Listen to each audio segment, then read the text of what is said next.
Okay, we are back for my 17th Christmas movie. And going along with the theme of a remake, I watched the 1994 version of Miracle on 34th Street. This movie stars Sir Richard Attenborough as Kris Kringle, Elizabeth Perkins as Dory Walker, so they changed her name, and then we have Dylan McDermott as Brian Bedford, so his name is changed. Also, besides that, the name of the store has changed to Kohl's. Not the Kohl's that actually exist, but Kohl's, Koles, is the store in this movie because Macy's did not sign off on using their name for the 1994 remake. Mara Wilson from Matilda and Miss Doubtfire fame plays Susan Walker, so they kept her name the same.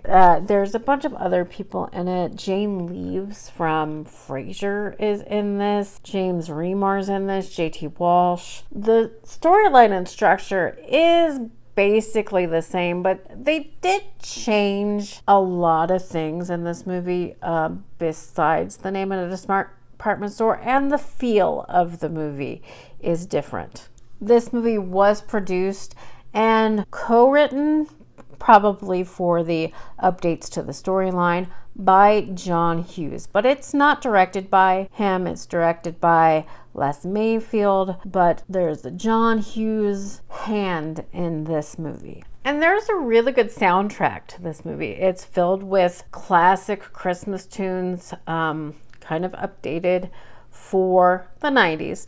And it is a really good soundtrack. So if you're looking for a good soundtrack of classic Christmas music, you might want to check out and see if you can find the soundtrack for 1994's Miracle on 34th Street. So the only parts of this movie that were shot in New York City were the parade scenes. The rest of it, like all John Hughes films, is set in the suburbs of Chicago, even though the film still says it takes place in New York City. And unlike the other films, New York City doesn't seem like a character really in this movie.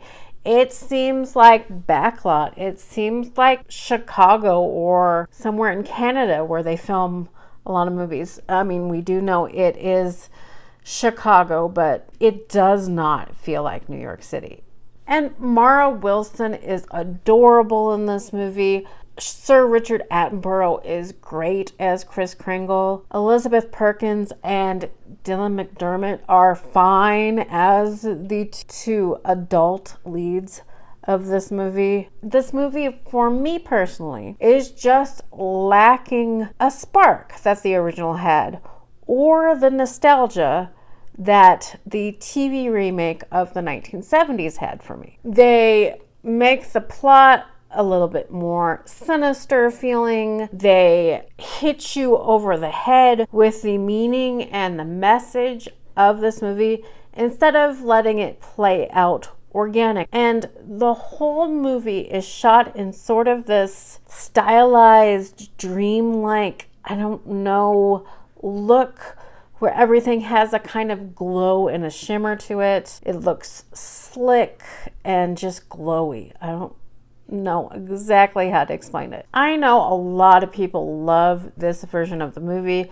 especially if you're younger. I can see this being very nostalgic for you and great. We all will have our things when we grow up and become adults nostalgic for in our childhood. And this movie, did well at the box office. It's held in high regard by a lot of people as a Christmas. This movie does have a cameo from an actor from the original 1947 Miracle. The guy who played the kid Alfred, who was basically a Santa's apprentice in the original movie, plays a doorman in this movie, so an homage to the past. When this movie was originally released, 20th Century Fox offered a full refund to people that saw this movie and didn't enjoy the movie, to try to get people to come in and watch it because the original classic is so revered. And there were about 1,500 people that took them up on that offer. So yes, this version of Miracle is endlessly watchable for a lot of people, just not my cup of tea. I'm sorry if that offends some of you. I would take the original 1947 version any day, every day, and if that wasn't available and somehow the rare to find 1973 version was, I would watch that second before I watch this again. And actually watching this version of it for this video was only the second time I had seen this movie. And I had watched the other ones repeatedly. So the 1973 version, I watched it several times when I was a kid, and I hadn't watched it since I was a little kid. The 1947 version, I watch every year since I was a kid.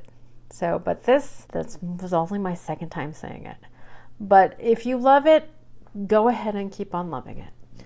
But if you like this type of video and love these type of movie conversations, please give me a like and subscribe. I'm on movie 17 of what I'm trying to be 25 movies of Christmas. At this point, I don't think I'll make that, but I will give it a try to see how many movies I can make it through. But please join me next time for the next Christmas movie. And remember, I love y'all.